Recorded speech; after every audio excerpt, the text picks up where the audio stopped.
कहानी की शुरुआत में हम ड्रासा नाम की एक शार्प शूटर को देखते हैं जो पिछले कई घंटों से एक टनल में छुपी हुई है। दरअसल वह यहाँ अपने शिकार का इंतजार कर रही होती है। ड्रासा को पास के एयरपोर्ट पर एक गवर्नमेंट अफसर को मारने का टास्क दिया गया था। कुछ ही देर बाद रनवे पर एक प्लेन लैंड करता है। ड्रासा को जैसे ही अपना शिकार नजर आया उसने उसे कई किलोमीटर दूर से एक ही शॉट में खत्म कर दिया। ड्रासा अपना ये काम इतनी बारीकी से अंजाम देती है कि वहाँ पर मौजूद गार्ड्स को पता ही नहीं चलता कि गोली किसने और कहाँ से चलाई। मिशन कंप्लीट करने के बाद ड्रासा अपनी माँ की कब्र पर जाती है जहाँ उसका फादर पहले से ही मौजूद होता है। यहाँ हमें ड्रासा के बारे में एक और बात मालूम होती है कि जब भी वह किसी को अपनी राइफल से मारती है तो उस बुलेट के कवर को अपने पास रख लेती है और फिर वह इन बुलेट कवर्स को अपने पिता को सौंप देती है। दरअसल ड्रासा एक कॉन्ट्रैक्ट किलर थी, यानी वह पैसों के लिए लोगों को मारा करती थी और अब तक कई लोगों को मार चुकी थी। इसे लोगों को मारना तो बिल्कुल अच्छा नहीं लगता था, लेकिन अब यह काम उसका पेशा बन चुका था। इसलिए ड्रासा उन बुलेट्स के कवर्स को अपने फादर को पकड़ा देती, जिससे उसका दुख थोड़ा कम हो जाता। ड्रासा अपने पिता को बताती है कि मुझे एक और नया प्रोजेक्ट मिला है जो पूरे 1 साल तक चलेगा। शायद इस दौरान मैं आपसे मिल नहीं पाऊंगी। जिस पर ड्रासा के फादर जवाब देते हैं, तुम हर साल आती हो और मुझे कुछ गोलियों के कवर पकड़ा देती हो, मगर अगले साल ऐसा नहीं होगा। मेरा कैंसर का लास्ट स्टेज चल रहा है, मेरे पास अब ज्यादा वक्त नहीं बचा और अगर आने वाले दिनों में मेरी मौत नहीं हुई तो मैं खुद 14 फरवरी वैलेंटाइंस डे पर अपनी जिंदगी खत्म कर लूंगा, क्योंकि अब मेरे पास जीने की कोई वजह नहीं है। तुम्हारी माँ भी मर चुकी है और तुम भी अपने काम के चलते साल में 1-2 बार मुझसे मिलने आती हो, इसलिए हो सकता है ये हमारी आखिरी मुलाकात हो। ये सुनकर ड्रासा की आंखें भर आती हैं। अब यहाँ सीन शिफ्ट होता है और हम देखते हैं इस कहानी के दूसरे लीड कैरेक्टर लेवाई को। लेवाई की जिंदगी बिल्कुल भी ठीक नहीं चल रही थी। उसे अक्सर भयानक सपने आते थे और नींद उसकी आंखों से कोसों दूर चली जाती थी। एक रात जब उसकी आंख बुरे सपने से खुलती है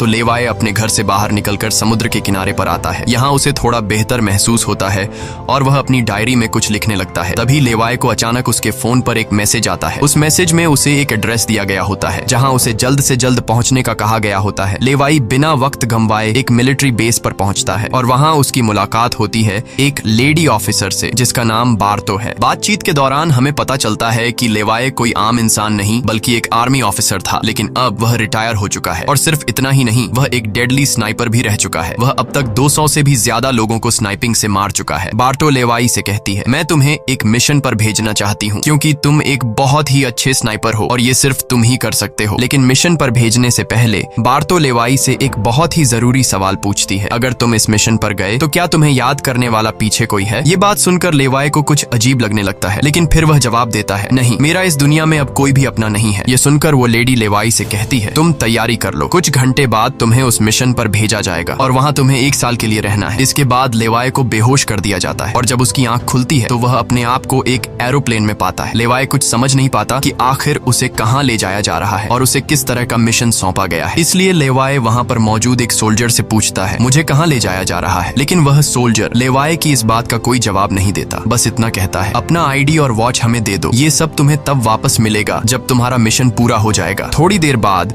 वो सोल्जर उसे बताता है, अब तुम्हारा प्लेन से उतरने का वक्त आ चुका है। कुछ ही मिनटों में हम नो फ्लाइंग जोन एरिया में एंटर करने वाले हैं। यहाँ से आगे जाने की हमें परमिशन नहीं है। बस वह सिर्फ इतना बताता है कि नीचे उतरने के बाद तुम्हें अकेले 32 किलोमीटर नॉर्थ की तरफ पैदल जाना होगा, तब तुम अपनी मिशन वाली जगह पर पहुंच जाओगे। लेकिन लेवाई के दिमाग में अब भी एक ही बात चल रही थी। वो फिर से उस सोल्जर से पूछता है, आखिर हम जा कहाँ रहे हैं? इस पर सोल्जर जवाब देता है, मुझे इस सवाल का जवाब देने का परमिशन नहीं है। मेरी वर्दी में एक माइक्रोफोन लगा हुआ है। अगर मैंने तुम्हें इस जगह के बारे में बताया तो मुझे नौकरी से निकाला जा सकता है या फिर मारा भी जा सकता है। यह बात सुनकर लेवाई के गले में सांसें अटक जाती हैं। इसके बाद उसे एक पैराशूट दिया जाता है और प्लेन का दरवाजा खुलते ही लेवाई कूद जाता है और सेफली लैंडिंग करता है। लेकिन असली गेम तो अब शुरू होता है। 32 किलोमीटर की दूरी उसे पैदल तय करनी थी। लेवाई को पैदल चलते चलते 2 दिन बीत जाते हैं और 2 दिनों का लंबा सफर तय करने के बाद फाइनली वो उस जगह पर पहुंच जाता है। वो देखता है कि ये एक बहुत ही सुनसान इलाका है जहां इंसान तो दूर बल्कि उससे परिंदे भी नहीं दिखाई देते। तभी उसकी मुलाकात जेडी नाम के एक आदमी से होती है। जेडी 1 साल तक यहाँ मिशन पर था, अब उसकी ड्यूटी खत्म हो चुकी है, इसलिए अब लेवाई उसकी जगह संभालेगा। जेडी लेवाई को एक वॉच टावर की तरफ ले जाता है। टावर के टॉप पर पहुंचने के बाद लेवाई को अब भी समझ नहीं आ रहा था कि उसे यहाँ क्या काम करना है। यही सवाल जब वो जेडी से पूछता है तो जेडी जवाब देता है, यहाँ एक बहुत ही गहरी खाई है जिसे गॉर्ज नाम दिया गया है। ये एक बहुत ही मिस्टीरियस और गहरी खाई है जिसके बॉटम तक आज तक कोई भी नहीं पहुंच पाया। तुम्हारा काम बहुत ही सिंपल है, तुम्हें इस खाई की पहरेदारी करनी है। इसके बाद वो लेवाई को यहाँ के स्ट्रिक्ट रूल्स बताता है। वह कहता है, तुम यहाँ से बाहर महीने में एक ही बार हेडक्वार्टर फोन कर सकते हो, चाहे कुछ भी हो जाए।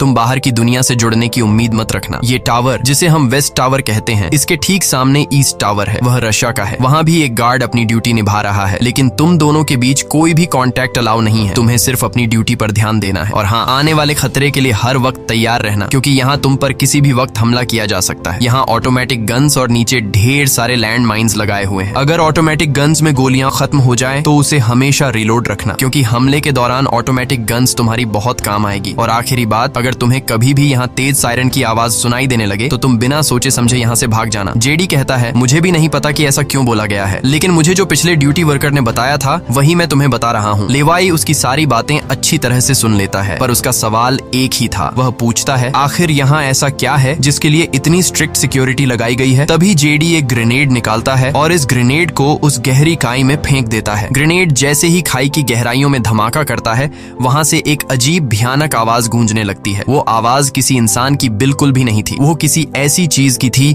जो अंधेरे में छुपी थी। जेडी लेवाई की तरफ देखता है और कहता है, ये आवाज जो तुम सुन रहे हो, ये उन क्रीचर्स की है जिन्हें हम होलोमैन कहते हैं। ये क्रीचर्स इस घड़े के अंदर रहते हैं और तुम्हारी यहाँ पर ड्यूटी ये है कि इस घड़े के अंदर से किसी भी क्रीचर को बाहर निकलने नहीं देना है। कहा जाता है कि 1940 में यूएस आर्मी के 2400 आर्मी सोल्जर्स को इस गड्ढे के अंदर भेजा गया था, ताकि यह सोल्जर्स उस गड्ढे के अंदर मौजूद सभी क्रीचर्स को खत्म कर सकें। लेकिन आज तक उनमें से एक भी जिंदा सोल्जर वापस लौट कर नहीं आया। और अब जेडी लेवाई को पूरी इंफॉर्मेशन, हर एक चीज का बताकर घर वापस जाने की तैयारी करने लगा, क्योंकि उसने यहाँ 1 साल की ड्यूटी पूरी कर दी। अब लेवाई को यहाँ 1 साल तक ड्यूटी देनी थी। जेडी लेवाई को अलविदा कहकर यहाँ से निकल पड़ता है। वह बहुत खुश था क्योंकि 1 साल बाद वह घर जाने वाला था, लेकिन उसे पता नहीं था कि आगे उसके साथ कुछ ऐसा होने वाला है जिसके बारे में सोचने से भी डर लगता है। लोकेशन पर पहुंचने के बाद जेडी जैसे ही स्मोक करता है, तब एक हेलीकॉप्टर उसे लेने के लिए आता है। वह हेलीकॉप्टर उसके लिए रस्सी नीचे फेंकता है और जेडी इस रस्सी के जरिए ऊपर हेलीकॉप्टर में चढ़ने लगता है। हेलीकॉप्टर में बैठा एक सोल्जर पहले जेडी की आइडेंटिटी कंफर्म करता है। जेडी जब उसे अपनी पूरी इंफॉर्मेशन देता है तो हेलीकॉप्टर में बैठा वो सोल्जर पहले जेडी को शूट करता है और उसके बाद उसकी रस्सी काट कर उसे नीचे गिरा देता है। अब यहाँ एक बात तो साफ हो चुकी थी कि जो इस जगह आता है वो यहाँ से कभी लौट नहीं पाता। इसके बाद हमें अगले दिन का सीन दिखाया जाता है। लेवाई अपने काम को निभाने लगता है। सबसे पहले वो यहाँ की कुछ रिपोर्ट्स चेक करता है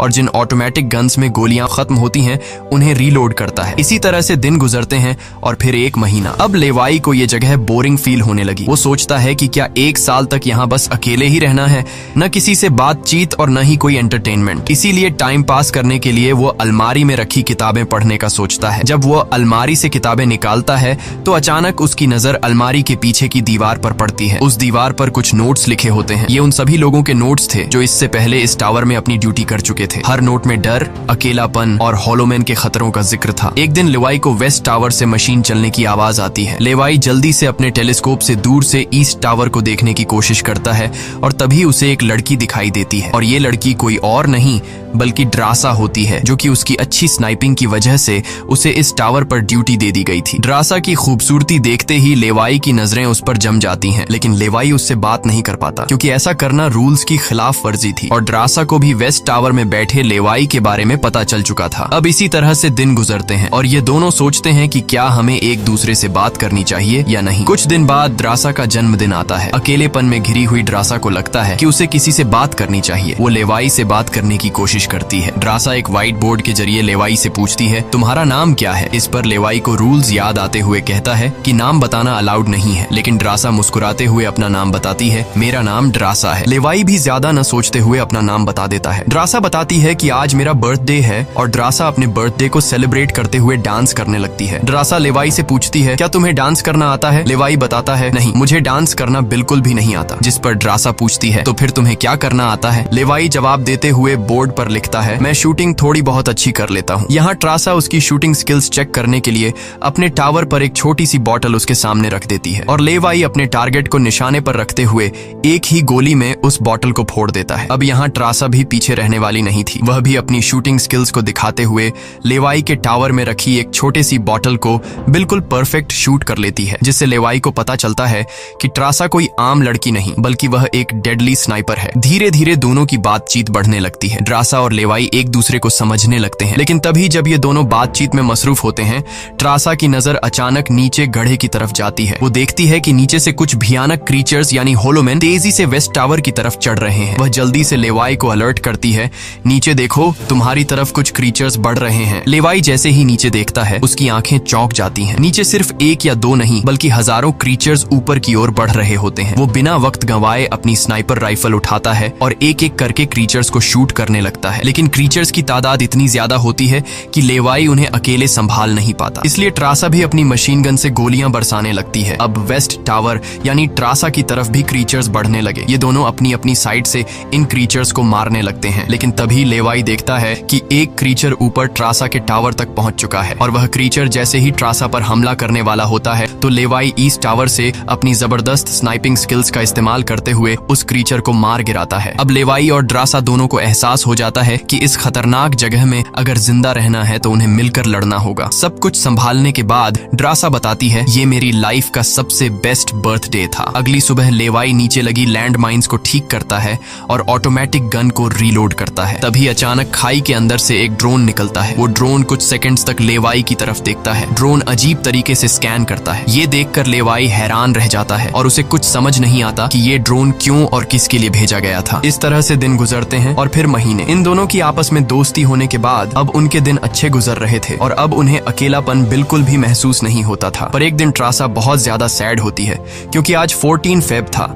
और उसे याद आता है कि उसके फादर ने कहा था कि अगर कैंसर की वजह से आने वाले कुछ दिनों में नहीं मरा तो वो 14 फेब के दिन खुद को मार देगा। और यहाँ ट्रासा बोर्ड पर लिखकर लेवाई को बताती है, आज मैं खुद को बहुत ही अकेली महसूस कर रही हूँ। अगर आज मेरे पास कोई होता तो बहुत अच्छा होता। लेवाई को भी पहले ही दिन से ट्रासा से मिलने का मन था और आज वह खुद को रोक नहीं पाता। वो ट्रासा के पास जाने का प्लान बना लेता है। वह एक रॉकेट लॉन्चर के जरिए ईस्ट टावर तक पहुंचने का जुगाड़ कर लेता है। अगली सुबह वो रॉकेट लॉन्चर का इस्तेमाल करके एक मजबूत रस्सी को ट्रासा की तरफ फेंकता है, जिसके बाद ट्रासा टावर के बाहर आती है और वो रस्सी को मजबूती से एक पेड़ के साथ बांध देती है ताकि लेवाई रस्सी के जरिए लटक कर ईस्ट टावर तक पहुंच जाए। लेवाई बिना देर किए उस रस्सी के सहारे ईस्ट टावर की ओर बढ़ने लगता है, लेकिन बीच में वो अटक जाता है क्योंकि आगे रस्सी की ढलान खत्म हो चुकी थी। इसलिए अब लेवाई हाथों की मदद से आगे बढ़ने लगता है और करीब आधा घंटा हाथों की मदद से सफर करने के बाद वो ट्रासा के टावर तक पहुंच जाता है। ट्रासा उसे वेलकम करती है और कहती है, तुमसे बहुत ही गंदी पसीने की बू आ रही है, इसलिए पहले तुम नहा लो, फिर मैं तुमसे मिलूंगी। लेवाई को ये सुनकर हंसी आ जाती है। वह कुछ कहता नहीं, बस सिर हिलाकर मान जाता है। ट्रासा यहाँ पर शरारत करते हुए उसके कपड़े दूर जाकर छिपा लेती है और सीसीटीवी कैमरा के जरिए लेवाई को देख रही होती है, जो टावर में मौजूद शावर में नहा रहा होता है। उसके बाद लेवाई और ट्रासा एक साथ बैठकर काफी देर तक बातें करते हैं। ट्रासा उससे अपनी पूरी स्टोरी बताती है और बताती है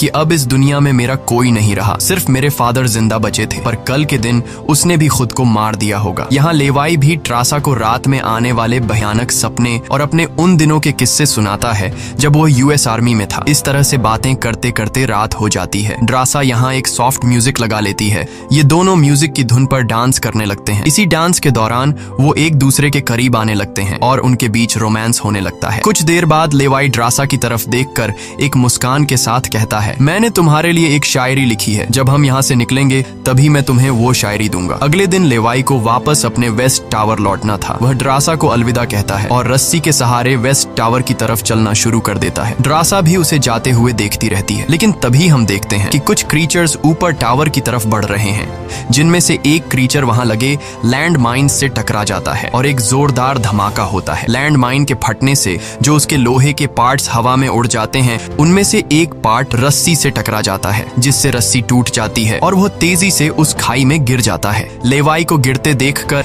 ट्रासा बिना सोचे समझे अपना पैराशूट उठाकर वह भी उस खाई में कूद जाती है। खाई की गहराई में गिरने के बाद द्रासा पानी की तेज बहाव वाली नदी में बहने लगती है। वह किसी तरह करके नदी से बाहर निकलकर किनारे तक पहुंच जाती है। दूसरी तरफ लेवाई की किस्मत अच्छी होती है कि वो एक बड़े से पेड़ पर गिरकर लटक चुका था। इतनी ऊंचाई से गिरने के बाद उसे चोटें तो काफी सारी आ जाती हैं, पर उसकी जान बच जाती है। जैसे ही उसकी आंखें खुलती हैं, वो देखता है कि एक बड़ा कीड़ा उस पर हमला करने के लिए बढ़ रहा है। वो खुद को बचाने की कोशिश करता है, पर तभी पेड़ की लकड़ी टूट जाती है और लेवाई नीचे पेड़ की जड़ों पर गिर जाता है। नीचे गिरते ही पेड़ की जड़ों ने उसे अपनी गिरफ्त में लेने लगती है और लेवाई को जकड़ लेती है। उससे पहले कि ये जड़ें लेवाई को मार देती, वहाँ ट्रासा पहुंच जाती है। वो जल्दी से चाकू निकालकर इन जड़ों को काटने लग जाती है, जिससे लेवाई आजाद हो जाता है। इसके बाद लेवाई और ट्रासा चारों ओर देखने लगते हैं। हर तरफ सन्नाटा और डर का माहौल छाया होता है। तभी अचानक पेड़ों की आड़ से कुछ क्रीचर्स निकलकर उन पर हमला कर देते हैं। यहाँ उनके बीच एक बड़ी फाइट होने लगती है। लेवाई अपनी बंदूक संभालता है और पहली गोली सीधे एक क्रीचर के सर में मारता है। एक के बाद एक दोनों ने मिलकर दोनों क्रीचर्स को खत्म कर दिया। यहाँ लेवाई की नजर क्रीचर की डेड बॉडी पर पड़ती है। वह देखता है कि क्रीचर ने वही आर्मी वर्दी पहन रखी थी जो किसी जमाने में अमेरिकन सोल्जर्स की होती थी। ये देखकर लेवाई के रोंगटे खड़े हो जाते हैं। तभी उसे जेडी की वो बातें याद आती हैं जब उन्होंने बताया था कि 1940 में 2400 सोल्जर्स के एक बड़े ग्रुप को इस खाई में भेजा गया था और वो सैनिक कभी वापस नहीं लौटे थे। उसके बाद लेवाई और ट्रासा एक अजीब भयानक सी जगह पर पहुंच जाते हैं। यहाँ का मंजर किसी बुरे सपने जैसा था। हर तरफ इंसानों के सड़े गले शरीर पड़े थे और सबसे अजीब बात यह थी कि इन शरीरों के अंदर से पेड़ पौधे उग आए थे। ऐसा लग रहा था जैसे कोई जानलेवा वायरस ने इस जगह को अपनी गिरफ्त में ले लिया हो। तभी अचानक पेड़ों के बीच से कुछ हलचल होती है। लेवाई और ट्रासा समझ जाते हैं कि क्रीचर्स एक बार फिर उनका पीछा कर रहे हैं। डर के मारे यह दोनों तेजी से भागने लगते हैं और एक टूटी फूटी चर्च में घुस जाते हैं। दरवाजा बंद करने के बाद सामने उन्हें एक अजीब सा नजारा दिखता है। हर तरफ इंसानों की लाशें पड़ी हुई थीं। उनकी हालत देखकर ऐसा लग रहा था जैसे उन्होंने खुद अपनी जान ले ली हो ताकि इस वायरस से बच सकें। अचानक एक बड़ी मकड़ी ट्रासा के ऊपर कूद पड़ती है और ढेर सारी और भी मकड़ियां निकल आती हैं। ये मकड़ियां साइज में काफी बड़ी होती हैं। जैसे ही स्पाइडर उन पर हमला करता है, लेवाई और ट्रासा मिलकर उसे खत्म कर देते हैं। दूसरी तरफ चर्च का दरवाजा वो क्रीचर तोड़कर अंदर आ जाते हैं। लेवाई और ट्रासा अपनी जान बचाने के लिए उन पर फायरिंग शुरू कर देते हैं और जैसे तैसे करके उनसे अपनी जान छुड़ाकर चर्च से बाहर निकल आते हैं। तभी लेवाई की नजर सामने पहाड़ में बनी एक पुरानी सुरंग पर पड़ती है। वह दोनों फौरन उस सुरंग के अंदर घुस जाते हैं। अंदर जाकर उन्हें पता लगता है कि असल में यह एक पुरानी लैब है। यहाँ हर जगह टूटी फूटी कांच, मशीन्स और पुराने जंग लगे हुए कंटेनर्स पड़े थे। यहाँ लेवाई को एक पुराना डीवीडी कैसेट मिलता है। लेवाई डीवीडी को प्ले करता है और स्क्रीन पर एक लड़की नजर आती है। वह लड़की कहती है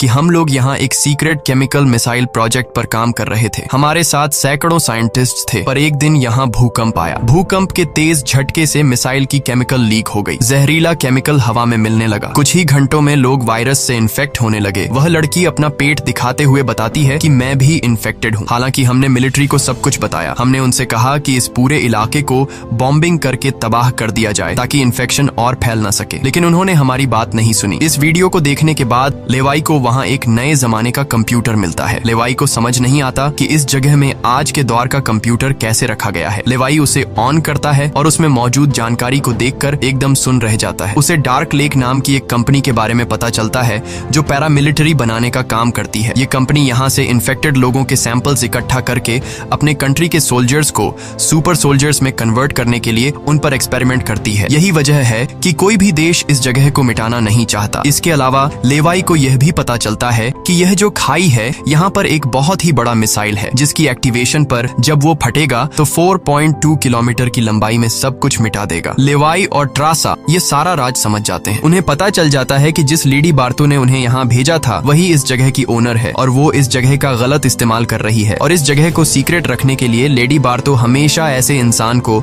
यहाँ पर ड्यूटी के लिए चुनती थी जिसका पीछे कोई पूछने वाला नहीं हो, और उस इंसान को यहाँ साल भर ड्यूटी करने के बाद मार दिया जाता, जिस तरह से जेडी को मार दिया गया था ताकि वो बाहर आकर दुनिया को इस जगह के बारे में नहीं बता सके। ये सब जानने के बाद जैसे ही ये दोनों वहाँ से निकलते हैं, तभी एक घुड़सवार क्रीचर ट्रासा को रस्सी से जकड़कर अपने साथ ले जाता है। लेवाई ट्रासा की तलाश में यहाँ वहाँ भटकता है, लेकिन उसे ट्रासा कहीं दिखाई नहीं दे रही थी। तभी लेवाई एक ऐसी जगह पर पहुंचता है जहाँ एक बड़ी मिसाइल रखी हुई थी। ये वही मिसाइल थी जिसके बारे में डार्क लेक कंपनी के कंप्यूटर से लेवाई को जानकारी मिली थी। लेवाई को सब कुछ साफ समझ आ चुका था। असल में वॉच टावर में पहले रह चुके लोग जब यह कहते थे कि अगर सायरन की आवाज सुनाई दे तो जितनी जल्दी हो सके यहाँ से भाग जाना चाहिए, वो दरअसल इस मिसाइल की ही बात कर रहे थे। दूसरी तरफ ट्रासा अब उस क्रीचर के कब्जे में थी। ट्रासा खुद को छुड़ाने की कोशिश करती है और जैसे तैसे करके वो खुद को छुड़ा लेती है। आजाद होते ही ट्रासा और क्रीचर के बीच फाइट छिड़ जाती है। लेवाई भी ट्रासा को ढूंढते ढूंढते वहां पहुंच जाता है और वह भी फौरन क्रीचर पर हमला कर देता है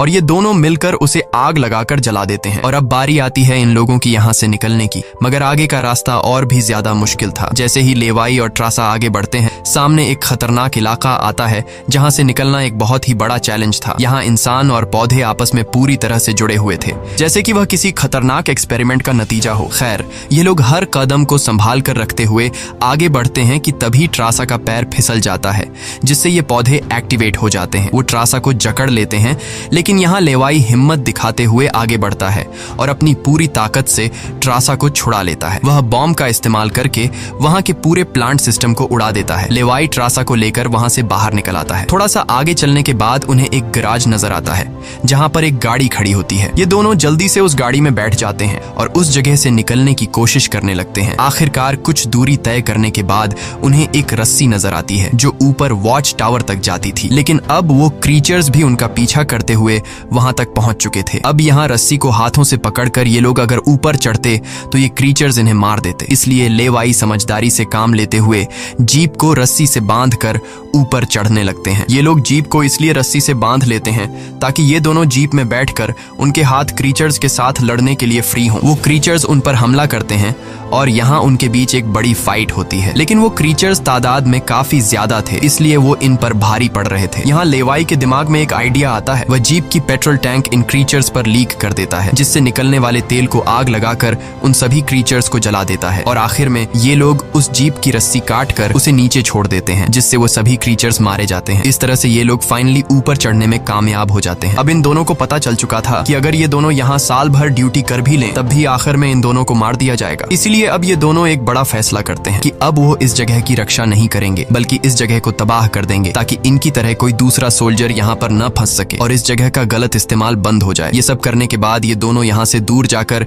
एक नई जिंदगी की शुरुआत करेंगे। यहाँ ट्रासा कहती है, मेरे पास फ्रांस में छुपने के लिए एक जगह है, हम वहाँ जाकर शादी करेंगे और आगे की जिंदगी वहीं पर बिताएंगे। लेवाई ट्रासा की बात मान जाता है और अब वह कहता है, मुझे वापस अपने टावर पर जाना होगा। मैं वहाँ जाकर टावर में एक बॉम्ब फिट करूंगा और साथ ही इस मिसाइल को भी एक्टिवेट कर दूंगा, जिससे यह पूरी जगह तबाह हो जाएगी। जिसके बाद लेवाई रस्सी की मदद से अपने टावर तक पहुंच जाता है। इस बीच लेडी बार्तो लेवाई से कांटेक्ट करती है और सवाल करती है, क्या तुम इस गड्ढे के अंदर गए थे, क्योंकि किसी ने हमारे कंप्यूटर को ऑन किया है। लेवाई यहाँ पर झूठ बोलकर बताता है, नहीं, मैं वहाँ नहीं गया था। लेकिन बार्तो जानती है कि लेवाई झूठ बोल रहा है। उन्होंने सिक्योरिटी कैमरास में सब कुछ देख लिया था कि लेवाई और ट्रासा दोनों गड्ढे के अंदर गए थे। फिर भी वो अपनी बात को आगे बढ़ाते हुए कहती है, अगर तुम नहीं गए तो फिर जाहिर सी बात है कि यह सारा काम उस वेस्ट टावर वाले गार्ड का है। तुम एक काम करो कि उस वेस्ट टावर वाले इंसान यानी ट्रासा को मार दो, क्योंकि उसने रूल तोड़ा है। यहाँ लेवाई हाँ तो बोल देता है, लेकिन बार्तो को पता चल चुका था कि यह उसे नहीं मारेगा और वह समझ चुकी थी कि ये दोनों अब यहाँ से भागने वाले हैं और बाहर जाकर दुनिया को इस जगह के बारे में बता देंगे। इसीलिए वह खुद हेलीकॉप्टर में यहाँ पहुँचती है। लेकिन बार्तो के पहुँचने से पहले ये दोनों अपनी पूरी तैयारी कर चुके थे। लेवाई टावर से काफी दूर जाकर अपनी लाइफ का सबसे लंबा शॉट लेता है और सीधा उस टावर पर गोली मारता है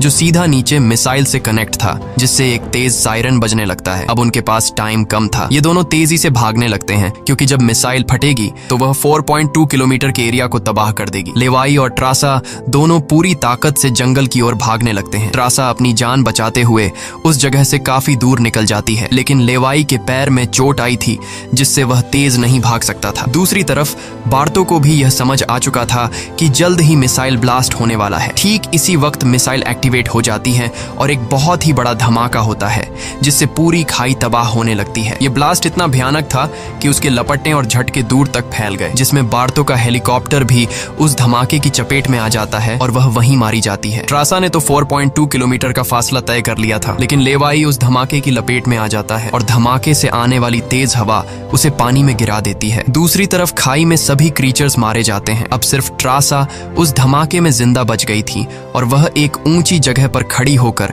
लेवाई का इंतजार करने लगी। इंतजार करते करते रात हो जाती है, लेकिन लेवाई का कोई अता पता नहीं चलता। वो समझ जाती है कि अब लेवाई जिंदा नहीं रहा, जिसके बाद कहानी यहाँ से कुछ महीने आगे शिफ्ट होती है। ट्रासा लेवाई की लिखी हुई कविता को पढ़ती है। हर एक एक शब्द में उसे लेवाई की यादें महसूस होती हैं। आंखों में आंसू लिए वो अपने दिल को संभालने की कोशिश करती है। अब ट्रासा एक नई जिंदगी की शुरुआत करते हुए फ्रांस के एक होटल में वेट्रेस की जॉब करने लगती है। लेकिन फिर अचानक एक दिन ट्रासा के सामने लेवाई आकर खड़ा हो जाता है। वह जिंदा था। लेवाई को देखकर ट्रासा की आंखें खुली की खुली रह जाती हैं। वह खुशी के मारे दौड़कर लेवाई को गले लगाती है और इसी के साथ यह कहानी खत्म हो जाती है। अगर वीडियो आपको अच्छी लगी हो तो हमारे चैनल को सब्सक्राइब और वीडियो को लाइक जरूर कीजिएगा।